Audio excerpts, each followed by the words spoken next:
अमरकांत की।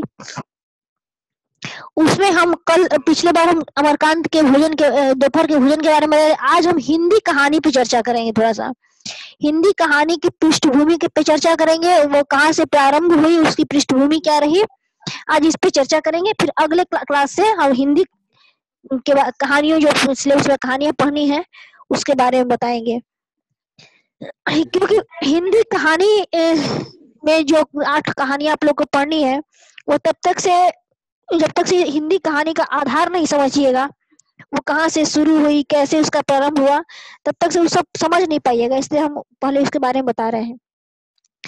सबसे पहले भारत में कहानी विधा, हम पहले ही बताए थे कि कहानी विधा हमें जन्मजात एक नैसर्गिक विधा के रूप में मिलती है। बच्चा जब छोटा रहता है तभी से उसे कविता की तरह लोरी सुनाया जाता है। इसके बाद जब कुछ बड़ा होता है तो दादी नानी के पास बैठ के कहानी सुनना चाहता है। तो कहानी मनुष्य की शुरू से ही जन्मजात प्रवृत्ति के रूप में एक विकसित विधा है। तो भारत में भी प्राचीन समय से ही ये कहानी विधा का प्रचलन रहा है। बहुत सारी संस्कृत में ऐसे संस्कृत कथा साहित्य बहुत सारे ऐसे लिखे गए जिसमें इसका प्रचलन था, जिसे जैसे बृहद कथा श्लोक संग्रह, कथा सरित सागर, बैताल पंचविंशतिका, सुक्त सप्तशती, पंचतंत्र, हितोपदेश, कादम्बरी, वासवदत्ता, ये सब जो है ये कहानियां ही है, संस्कृत में लिखी हुई कहानियां हैं, जिससे कि इसमें हमारे इन सब के माध्यम से हमारे भारतवर्ष में प्राचीन समय से ही कथा साहित्य बिखरा हुआ है। छोटी छोटी कहानियां, कई कहानियां प्रेरक भी होती हैं, कई कहानियां सामाजिक बदलाव वाली होती हैं, कई कहानियां मनोरंजन के लिए होती हैं। तो अधिकांशतः कहानियां जब शुरू लिखी गई हिंदी में, तो वह एक तरह से मनोरंजन के लिए ही लिखी गई। बाद में उसमें धीरे धीरे सामाजिकता का पुट आता चला गया। ऐसे संस्कृत साहित्य में हिंदी कहानी के लिए सामाजिकता का पुट शुरू से ही था। जैसे पंचतंत्र को ले लीजिए, पंचतंत्र विष्णु शर्मा द्वारा लिखा हुआ कहानी संग्रह है, जिसमें कि एक राजा थे, उनके 4 लड़के थे। चारों को उन्होंने शिक्षित करने का बहुत प्रयास किया था, लेकिन वो बहुत ही उज्जड़ किस्म के लड़के थे। वो किसी के द्वारा शिक्षा लेके पाना ही नहीं चाहते थे। पढ़ाई के नाम पे वो बिदक जाते थे, भाग जाते थे, वो पढ़ना ही नहीं चाहते थे। राजा परेशान हो गए कि मेरे 4 लड़के और चारों अयोग्य होंगे, तो मेरे राज्य का उत्तराधिकारी कौन होगा। तो उन्होंने घोषणा करवाई थी कि जो भी मेरे पुत्रों को शिक्षित करेगा उसे मैं अपना आधा राज्य दे दूंगा, बस कम से कम मेरे पुत्रों को शिक्षित कर दो ताकि मेरा उत्तराधिकारी हो जाए कोई। तो कोई भी उन लड़कों को शिक्षित नहीं कर पा रहा था। बाद में एक विष्णु शर्मा नामक एक पंडित आया, उसने कहा कि महाराज मैं आश्वासन के साथ कर सकता हूँ कि मैं आपके बच्चों को शिक्षित कर दूंगा। तो राजा को बोले कि ठीक है, आप प्रयास करके देख लीजिए। विष्णु शर्मा उन बच्चों को लेकर के चले गए, एक उद्यान में गए, उपवन में गए, और वहीं पर उन उद्दंड बालकों को पेड़ पौधों के बीच, पशु पक्षियों के बीच पढ़ाना नहीं गए, पढ़ाई के नाम पे तो बिदक जाते थे, उन्होंने कहानी कहना शुरू किया। ऐसी ऐसी मनोरंजन कहानियां उस लड़कों को सुनाई कि जिसमें कि शिक्षा की बातें थी। बहुत ही सुंदर है पंचतंत्र की कहानियां। यदि आप उसका हिंदी अनुवाद पढ़ेंगे तो उसमें लगेगा कि एक एक कहानी में एक एक जीवन की सीख घुली मिली हुई है। तो उन चारों लड़कों को वो उन कहानियों के माध्यम से शिक्षा देने लगे, और लगभग पंचतंत्र में 100 से अधिक कहानियां हैं। धीरे धीरे वो कहानियां उन लड़कों के दिमाग में बैठती चली गई, और उस सीख के माध्यम से, उन कहानियों के सीख के माध्यम से उन लड़कों का जो जीवन है वह पटरी पे आ गया। इस तरह से विष्णु शर्मा ने उन लड़कों को शिक्षित किया। तो ये हमारे हिंदी नहीं, संस्कृत साहित्य में बहुत पहले से ही ये कहानियों की परंपरा रही है। हमारे यहाँ लोक कथाएं भी बहुत प्रचलित रही हैं। हम लोग अक्सर लोक कथाएं सुनते रहते हैं। जो हम दादी नानी की कहानियां सुनते हैं बचपन में, वो क्या है, लोक कथाएं ही हैं। कई तरह की हम लोग कथाएं सुनते रहते हैं अपने बड़े बुजुर्गों से। तो इसके माध्यम से, लोक कथाओं के माध्यम से हिंदी में कहानियों का विकास हुआ।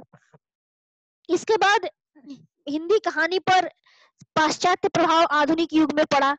आगे इस धीरे धीरे आधुनिक युग जब आया, भारतेंदु युग आया, उस समय से हिंदी कहानी अब धीरे धीरे लिखी जाने लगी, हिंदी में भी कहानियां लिखी जाने लगी। पाश्चात्य जगत से बहुत प्रभाव पड़ा हमारे हिंदी पर।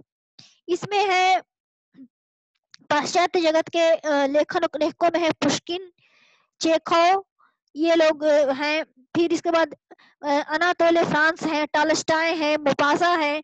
ये सब प्रसिद्ध कहानीकार रहे हैं जिनके संपर्क में उस समय हमारे देश के साहित्यकार आए, तो वहां पर किस ढंग से कहानियां लिखी जा रही हैं उसको समझा और पढ़ा, तो हमारे देश के कहानीकारों पर इसका प्रभाव पड़ा। प्रारंभिक हिंदी कहानी हमारे यहाँ लिखी गई, जैसे कि सबसे पहले सरस्वती पत्रिका से शुरू हुई हिंदी कहानी का छपना। सरस्वती पत्रिका देखिए, हमारे यहाँ हम पहले ही बताए थे कि काल्पनिक यात्रा के रूप में कहानियां, संस्कृत नाटकों में के आख्यायी के रूप में कहानियां, घटना प्रधान सामाजिक संवेदनाओं पे कहानियां लिखी गई। इसके बाद सबसे पहले रामचंद्र शुक्ल का 11 वर्ष का समय, यह कहानी सामने आई हिंदी में। रामचंद्र शुक्ल का 11 वर्ष का समय। इसके बाद इंदुमती कहानी आई जयशंकर प्रसाद की। इस तरह से धीरे धीरे कहानियों का हिंदी साहित्य में प्रारंभ हुआ। तो हम इस तरह देखते हैं कि हिंदी कहानी आगे बढ़ी और अपने आज पूर्ण विकास की अवस्था में पहुंच गई। हिंदी कहानियां इस तरह से आगे तो बढ़ी, लेकिन इसको संपूर्ण रूप, एक जो मुकम्मल रूप होता है, वह प्रेमचंद युग में प्राप्त हुआ। प्रेमचंद ने लगभग 400 कहानियां लिखी और उनकी कहानियां शिक्षाप्रद भी है, मनोरंजक भी है और सामाजिक भी है। इन तीनों को मिला करके प्रेमचंद ने कहानियां लिखी। जैसे उन्होंने पूस की रात लिखा, सदगति लिखा, ईदगाह लिखा, शतरंज के खिलाड़ी लिखा, बड़े घर की बेटी लिखा। इस तरह से अनेकानेक 400 कहानियां लगभग उन्होंने लिखी। ये तो हम कुछ मुख्य कहानियों के नाम बताए हैं, लेकिन ये कहानियां मात्र मनोरंजन नहीं अपितु गंभीर सामाजिक यथार्थ को प्रकट करती हुई कहानियां हैं। पूस की रात आप पढ़िए, उसमें एक गरीब किसान की दुर्दशा का चित्रण मिलेगा। सदगति पढ़िए, उसमें अछूत के साथ कैसा व्यवहार होता था उस समय समाज में, उसका चित्रण मिलेगा। शतरंज के खिलाड़ी में मिलेगा कि कैसे राजाओं के फूट का लाभ लोग उठाते हैं। ईदगाह में बाल मनोविज्ञान की गाथा मिलेगी। तो इस तरह से प्रेमचंद कहानियों के माध्यम से सामाजिक यथार्थ को सामने लाने का प्रयास करते हैं और कहानी को एक विधा के रूप में प्रतिष्ठित करते हैं हिंदी साहित्य में, कि अब कहानी कोई मनोरंजन की वस्तु नहीं है, केवल गल्प मात्र नहीं है, अपितु वह एक प्रतिष्ठित विधा है जिसे पढ़ाया जा सकता है, विश्वविद्यालयों में जिसको पढ़ाया जा सकता है। तो इन सब साहित्यकारों ने मेहनत किया, जिसके चलते हिंदी साहित्य में ये सब विधाएं विश्वविद्यालय स्तर तक प्रतिष्ठित हो सकी। यदि इन साहित्यकारों ने इतना मेहनत नहीं किया होता तो विश्वविद्यालय स्तर तक प्रतिष्ठित होना नामुमकिन था। कहानी और उपन्यास को तो उस समय गल्प मान लिया गया था और उसको उपन्यास लोग छिप छिप के पढ़ते थे कि उपन्यास पढ़ने वालों का चरित्र खराब हो जाता है, लोगों में यह धारणा थी। लेकिन उसको एक सामाजिक सरोकार देकर प्रेमचंद जैसे उपन्यास सम्राट ने उसको विश्वविद्यालय में पढ़ाने लायक बनाया। तो ये हमारे साहित्यकारों का अथक प्रयास और परिश्रम का फल है कि हिंदी साहित्य में इतनी सारी विधाएं आ सकी। कहानी, नाटक, उपन्यास, आलोचना, निबंध, रिपोर्टाज, यात्रा, संस्मरण, ये सब, डायरी, कितने पत्र साहित्य, कितनी तरह की विधाएं हिंदी साहित्य में आ गई। नहीं तो पहले एक ही विधा थी, वो कविता। रीतिकाल, भक्ति काल और आधुनिक काल में आप क्या देखते हैं? केवल कविता का साम्राज्य देखते हैं, गद्य का साम्राज्य कहीं नहीं था। लेकिन धीरे धीरे हमारे साहित्यकारों ने मेहनत किया और उनके मेहनत के फलस्वरूप हमारे हिंदी साहित्य में इन सारे विधाओं का प्रचलन हुआ और विश्वविद्यालय स्तर तक ये सारी विधाएं पढ़ाई जाने लगी। तो हम बस हिंदी कहानी की चर्चा इसलिए कर रहे हैं उन 8 कहानियों को पढ़ाने के पहले, ताकि आप लोग समझ जाए कि हिंदी कहानी का विकास कैसे शुरू हुआ और आज इतने मजबूत रूप में हिंदी कहानी की विधा कैसे प्रतिष्ठित है। प्रेमचंद ने प्रेमचंद ने लिखी कहानियां। उसके पहले सन 1915 में एक कहानीकार हुए चंद्रधर शर्मा गुलेरी। उन्होंने बस एक कहानी लिखी। उन्होंने 3 कहानियां लिखी थी। उसने कहा था बुद्धू का कांटा और सुखमय जीवन, लेकिन सर्वाधिक प्रसिद्ध उसने कहा था कहानी ही रही। बस इसी एक कहानी के बल पर चंद्रधर शर्मा गुलेरी हिंदी साहित्य में अमर हो गए। एक कहानी लिख करके। वह ऐसा साहित्यकार है जो कि 1915 में उस तरह की कहानी लिखता है जिस तरह की कहानी 21वीं सदी के इस प्रारंभिक दौर में लिखी जाने लायक है। वो 1915 में ही, जबकि गद्य साहित्य का शुरुआती समय था, उसने उसने कहा था जैसी कहानी लिखी।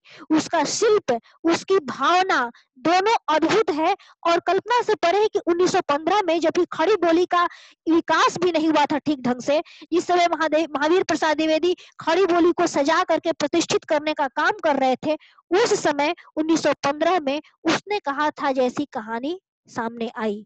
और उस तरह से हिंदी साहित्य के इतिहास में यह कहानी मील का पत्थर है।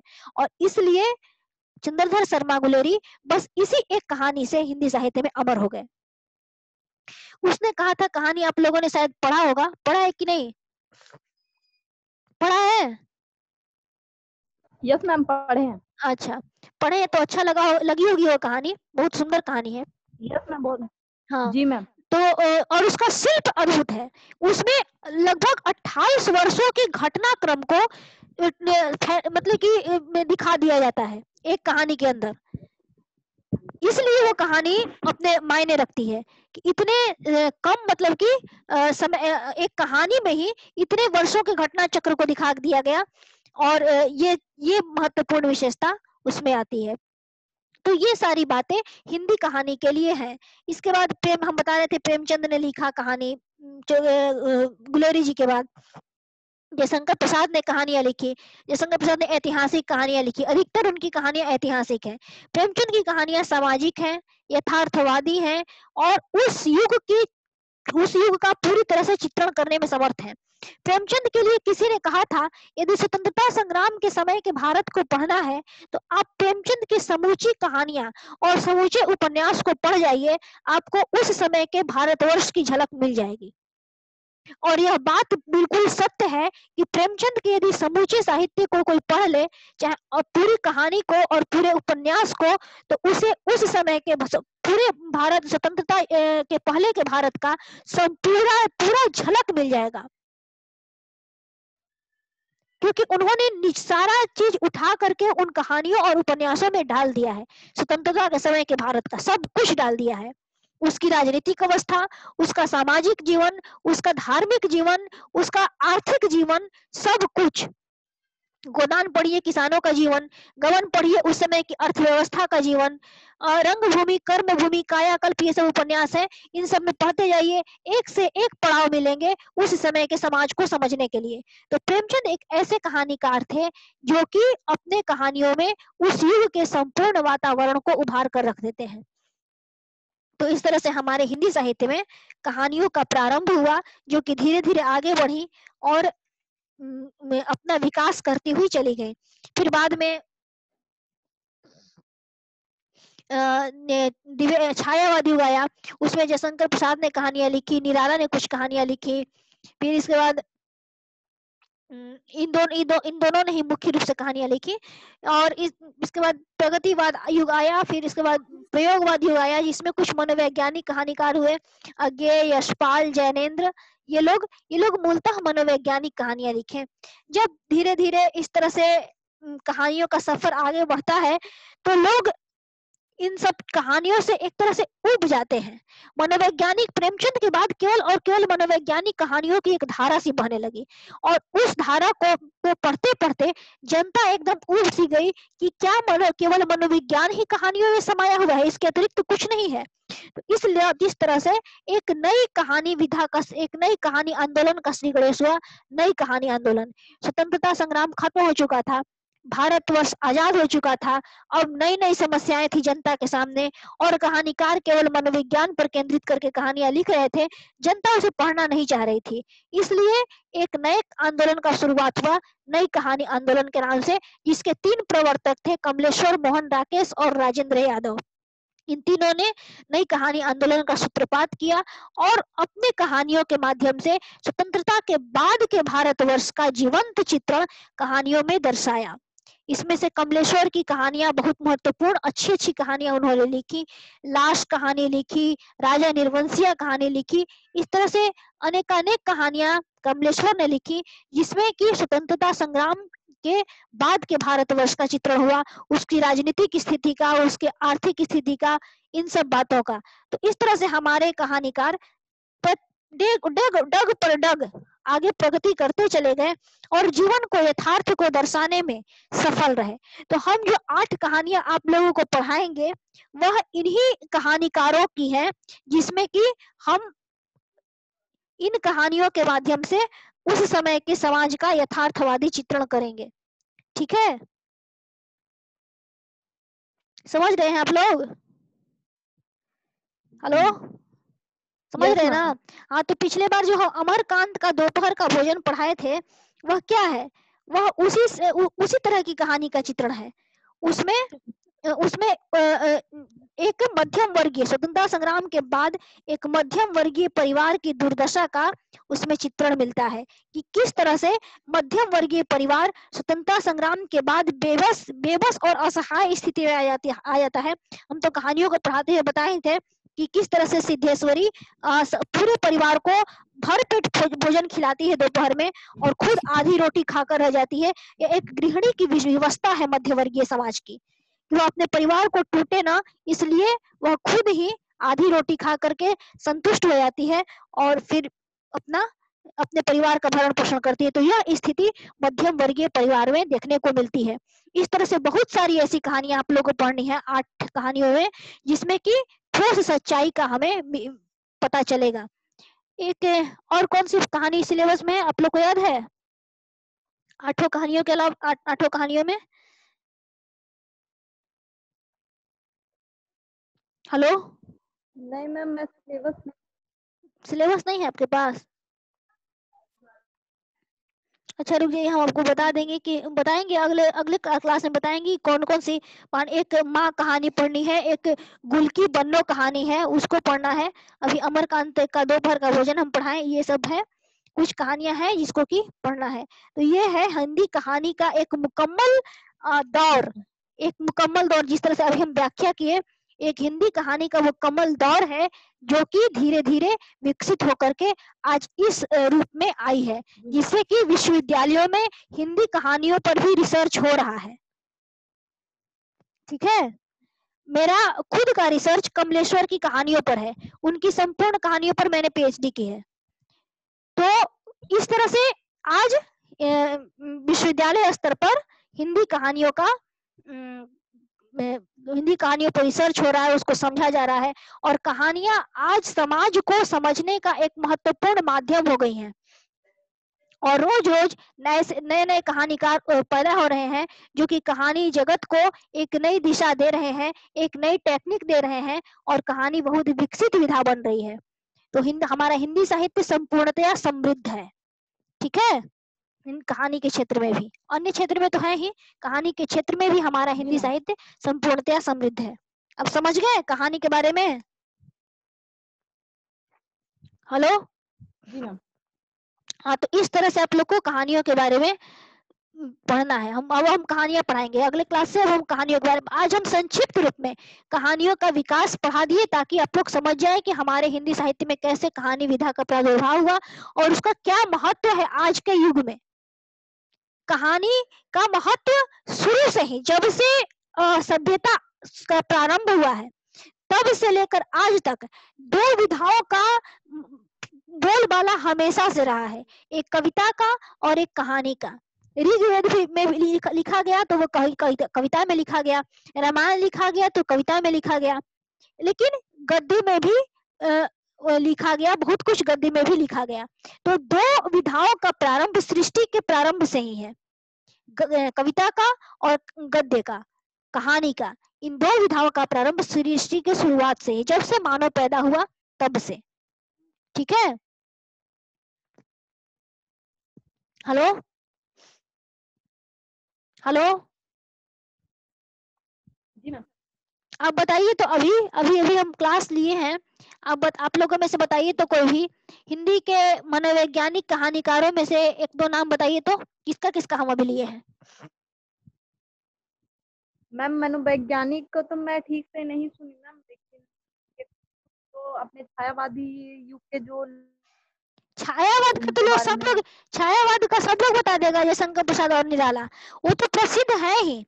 लेकिन अभी अभी मैंने कुछ मनोवैज्ञानिक कहानीकारों के नाम भी लिए हैं, आप उनके बारे में थोड़ा हमें बताएं कि कौन कौन से एक या दो मनोवैज्ञानिक कहानीकार हम बताए हैं अभी, किसका किसका भी हम नाम लिए हैं।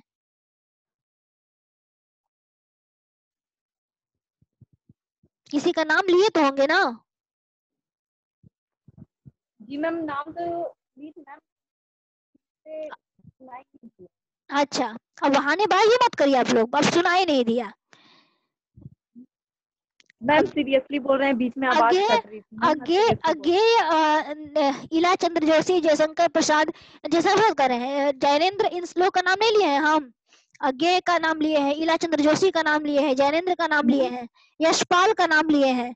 ये चारों प्रमुख मनोवैज्ञानिक कहानीकार हैं। नई कहानी आंदोलन का प्रारंभ किसने किया था, किस किस तीन लोगों ने मिलकर के नई कहानी आंदोलन को प्रारंभ किया था, बताइए। मैम ये पहला जो थे वो कमलेश्वर। हाँ, मैम और पहले जो थे वो कमलेश्वर थे, हाँ और जो दूसरे थे वो मोहन राकेश थे, हाँ, और तीसरे जो थे एक और थे मैम, मैं भूल रही हूँ। राजेंद्र यादव। जी मैम, राजेंद्र हाँ, यादव। ये तीन जन मिल करके नई कहानी आंदोलन का श्री गणेश करते हैं, ठीक है। तो मैम इस तरह से हमारे हिंदी साहित्य में कहानियों की धारा प्रतिष्ठित हुई। चलिए, आप लोग पढ़ते रहिए, समझ लिए ना कहानी के बारे में। जी मैम। और कुछ पूछना है अभी तो हिंदी कहानी का विकास हम पूरा पढ़ाएंगे, संपूर्ण अभी कहानी का विकास पढ़ाना बाकी है, शायद पढ़ाए हैं कि नहीं पढ़ाए अभी तक।